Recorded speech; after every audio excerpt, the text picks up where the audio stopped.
I know some days we're just thinking, how are we affording life? This is tough.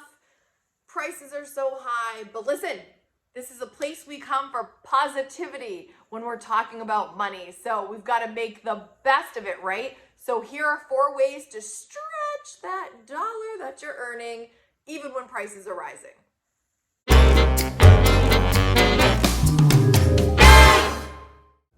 Number 1 is to elevate and enjoy everything you already have right now. One of my favorite trends on TikTok is this series where people are saying, "What are you doing this weekend?" And the response is, "Enjoying my mortgage." And it's videos of them just like turning lights on and off because we're paying for the electricity. It's them on the internet because we're paying for Wi-Fi.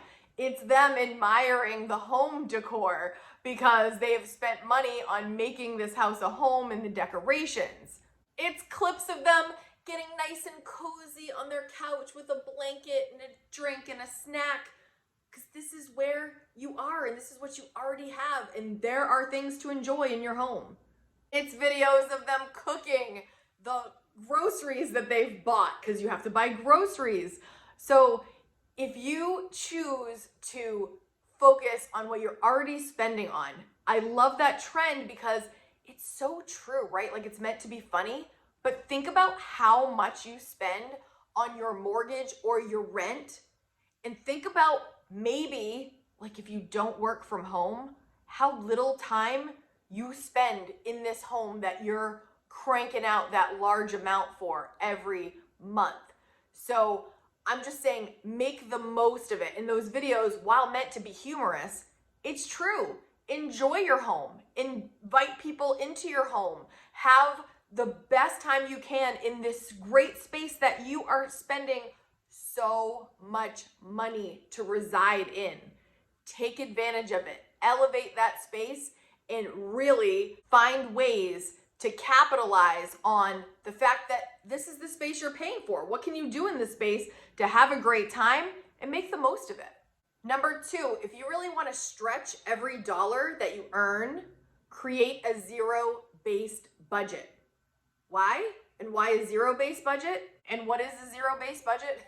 So a zero-based budget is when you plan out what you're gonna spend every month. I do this every month before the month begins, and it gets down to 0. So your earnings minus your expenses and where you're delegating all this money to go equals 0. That includes savings, that includes investing. You're assigning every dollar where to go. You're giving it a job to 0. Not because you're not gonna have any money left, because you're telling it where to go, including all the special important places like your retirement, like your emergency fund. A zero-based budget helps you be more strategic with every dollar you earn. A lot of people say to me, "I work so hard, I don't even know where the money went."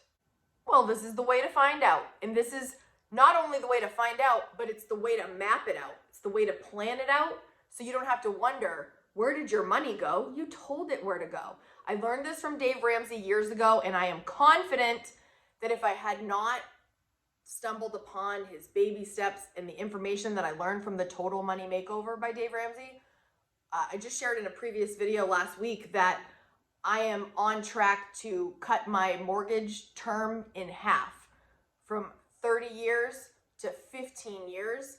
And it is a lot because of the zero-based budget that I came up with based on those lessons that I learned from that book. This is that book, The Total Money Makeover. I will leave the link in the description. I know I'm gonna have somebody say, "What book did you say?" Look in my description. I'm gonna leave the link there if interested, because this was the game changer, the number 1 game changer when it came to my personal finances and the way I view money.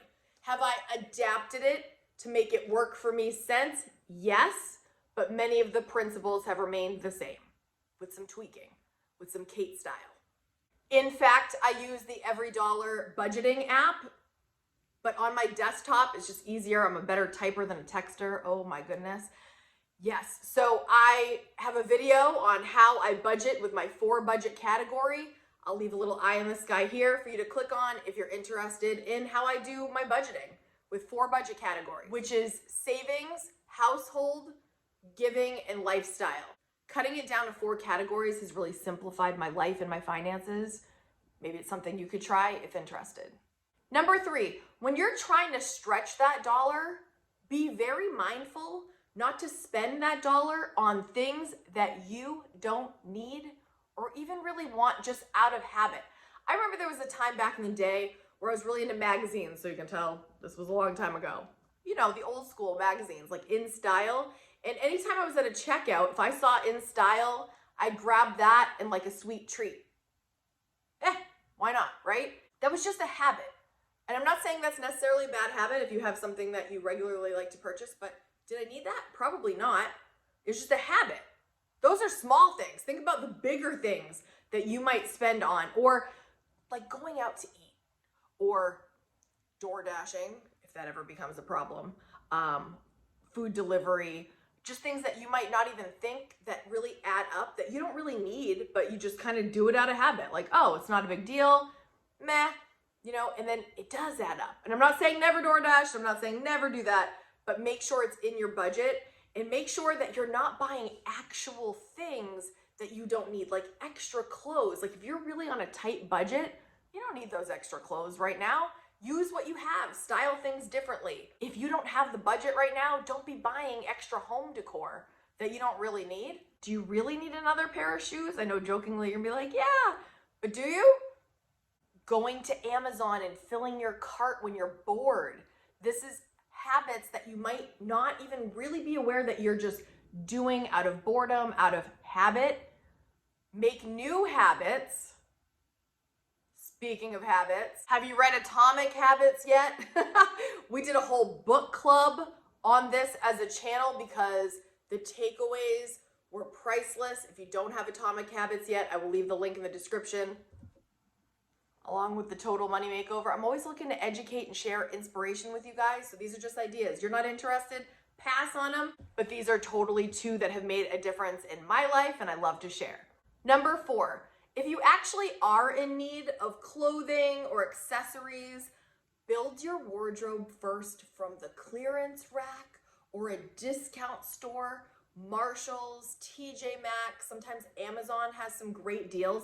For example, I bought this necklace a while ago. One of my favorite styles is a Tiffany necklace. Do you know how expensive a Tiffany necklace is? It's really expensive. And I love the look, but I don't want to pay that price. So this is an imitation from Amazon. It was like maybe 20 bucks.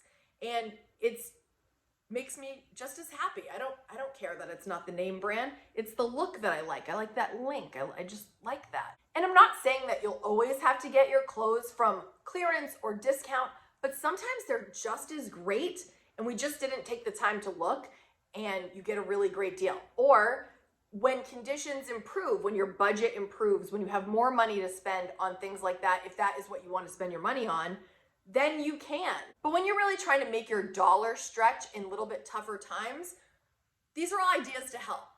One of the biggest concepts I always talk about when I'm talking about frugal living is simply living below your means, spending less than you earn. And the other big idea around frugal living that I think makes it so great is you still are getting what you want the most by not spending and focusing on the things that bring you the least value. Frugal living's changed my life. I hope that videos like this help you in your journey if you're trying to stretch your dollar. I would love to hear next in the comments from you. How do you stretch your dollar? Leave us your ideas in the comments so we can read through those and get more ideas. If you're not subscribed yet, hit that red subscribe button so you never miss a video. I'm here every Friday with a new video to share to help on your frugal living adventure. If you liked this video and you want just a little bit more, you want some more about frugal living, I'm gonna leave another video here that I think you're gonna love next. See you in the next video. Bye guys.